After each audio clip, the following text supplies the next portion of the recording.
A Chair for My Mother by Vera B. Williams.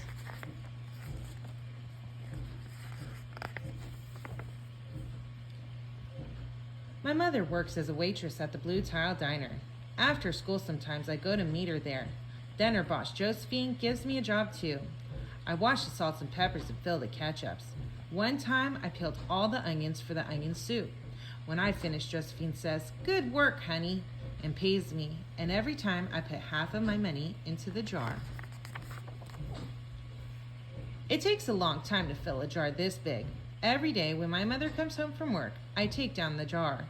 My mama empties all of her change from tips out of her purse for me to count.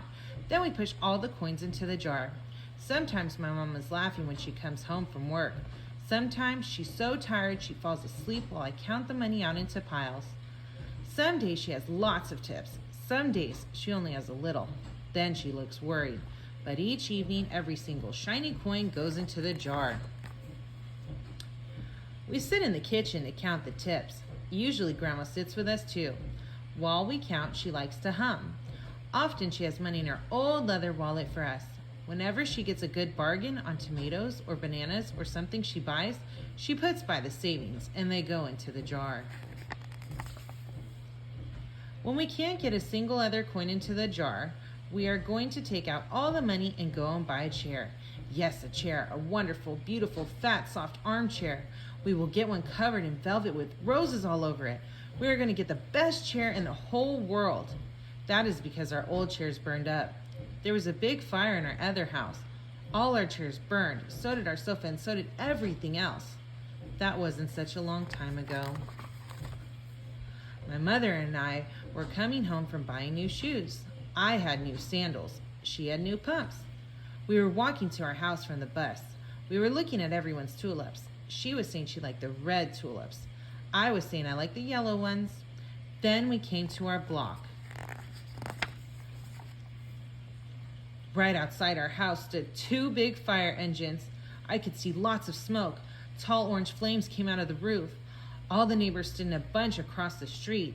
Mama grabbed my hand and we ran. My Uncle Sandy saw us and ran to us. Mama yelled, "Where's Mother?" I yelled, "Where's my grandma?" My Aunt Ida waved and shouted, she's here, she's okay, don't worry." Grandma was all right. Our cat was safe too, though it took a while to find her. But everything else in the whole house was spoiled. What was left of the house was turned to charcoal and ashes. We went to stay with my mother, sister, Aunt Ida, and Uncle Sandy.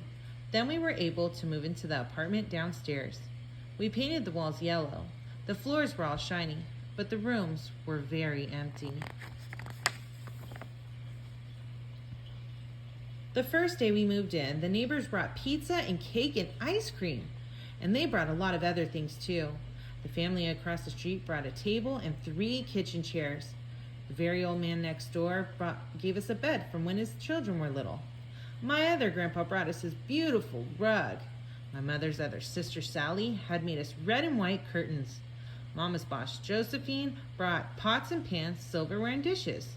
My cousin brought me her own stuffed bear. Everyone clapped and my grandma made a speech. "You were all the kindest people," she said, "and we thank you very, very much. It's lucky we're young and can start all over." That was last year, but we still have no sofa and no big chairs. When Mama comes home, her feet hurt. "There's no good place for me to take a load off my feet," she says. When Grandma wants to sit back and hum and cut up potatoes, she has to get as comfortable as she can on a hard kitchen chair. So that is how come Mama brought home the biggest jar she could find at the diner, and all the coins started to go into the jar. Now the jar is too heavy for me to lift down. Uncle Sandy gave me a quarter. He had to boost me up so I could put it in. After supper, Mama and Grandma and I stood in front of the jar. "Well, I never would have believed it, but I guess it's full," Mama said.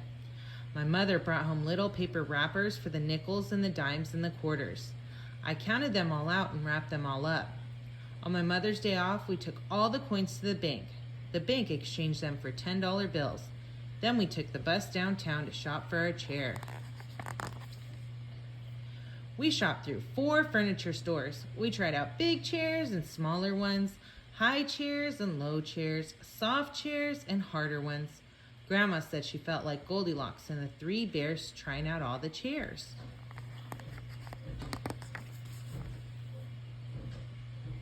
Finally, we found the chair we were all dreaming of, and the money in the jar was enough to pay for it. We called Aunt Ida and Uncle Sandy. They came right down in their pickup truck to drive the chair home for us. They knew we couldn't wait for it to be delivered. I tried out our chair in the back of the truck. Mama wouldn't let me sit in it while we drove, but they let me sit in it while they carried it up to the door.